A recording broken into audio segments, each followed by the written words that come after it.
You work with a lot of churches. Does acoustics come up a lot? Oh yeah, it's an issue, I think, in like probably 95% of churches. Like, and it's one that I think it's one of the issues I more recently became, or like the light bulb kind of went off for me, realizing like just how important of an investment it is to have the good acoustics, because then, you don't want to buy a nice Meyer PA or L Acoustic PA and put it in a, concrete box. Like it's not gonna, like, it'll sound better than maybe a cheaper PA, but like it's still, it's only gonna reach a fraction of its potential of what it should sound like. And even at our own church in Colorado, South Fellowship Church, we did a whole new PA system, a Meyer Lena with some treatment in the room, properly treated, and it's just night and day difference. Yeah. We were using kind of some low budget QSC boxes, and people were blown away. Our pastors were blown away, and even normal congregation members, like they couldn't get over the difference. Yeah.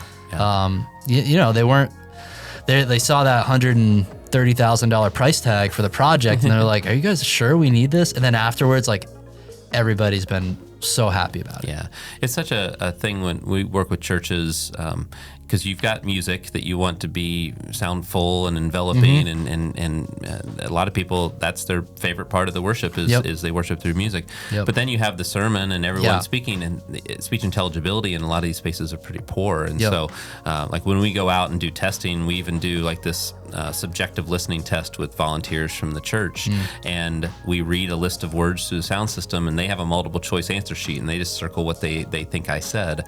And at a recent job in Ohio, this poor lady, she came up to me and said, "I'm hard of hearing, I have hearing aids, like, can I take part in this or not?" And I was like, "Do you take part in worship? Like, this is as real world as it gets. Like, yes, please." And she ended up getting like 14% correct or something like that. And imagine like, that'll change the whole direction of a sermon if you're missing all those words. But it's just so important to hear speech clearly and make sure the room is balanced and not overpowering for the music. Like when people walk in the doors, they don't feel overwhelmed or things are too harsh. And because I'm usher at my church, and there's oftentimes people sometimes will come up and say, "Do you have earplugs?" Like and every little bit affects someone's worship experience, and you just want to make sure the room is not something that is a distraction from what they're really there for. My favorite thing about having a properly treated room and a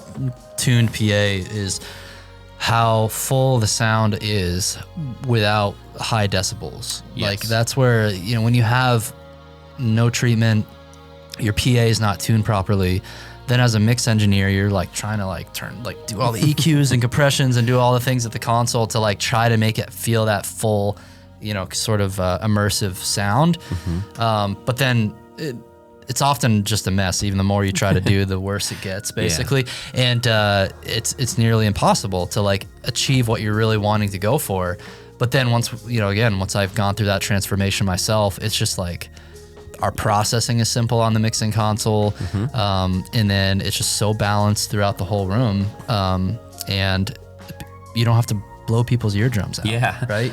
Well, I also think that a well-treated room with a good PA system, that's really helpful for volunteers that maybe don't have the expertise or the history and the time that it takes to get really good at these things. It just makes their job easier.